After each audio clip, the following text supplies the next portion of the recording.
Ang malinaw naman pala, sige, dyan na lang. Yan na. Interview nyo na si Nay. nanay, yan na. Naglalakad na si nanay. Nay! Video pa ako. Puputulin na yung paa mo, Nay? Hindi na. Ay, di na, putol na, putol, lakad na. Nay, tagasan ka muna. Ha? Nay, tagasan ka. Taga... Upo ka muna. Saan? Sige, Nay, upo ka muna, Nay, bago. Nakalimutan ko na. Nakalimutan niya na kasi gumaling na siya. Hindi niya lang taga-saan na daw siya. Nakalimutan ng address. Dahil gumaling na.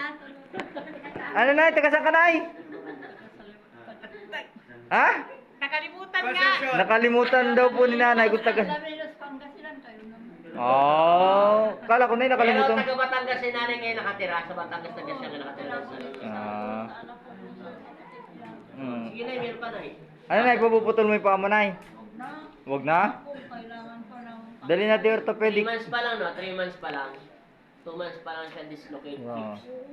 Biro mo yung hirap ko lang. Nakalakad lang po si nanay ng maayos, nakalimutan na po kung taga saan siya. Nakalimutan ng Dalawang address. buwan siya naghirap sa sakit ni nanay. Dahil sa Hindi ka kanyang kulam na pagaling. yan, hindi ka kulam. O, paalam mo nanay, babay nanay. Sige, Nay, pala pa na, Nay. Ah. Puputulin na talaga, Nay. Huwag na. Ah, wag na. Ah, magaling Magaling na. na. Tay Meron na. Masisira ng beauty ko pag... Very Baka good wala na. naman ligaw sa akin. Oh, Ano naman si nanay, malakas ang confidence sa sarili niya. Mawala na daw siya ng boyfriend, magka-crush kanya.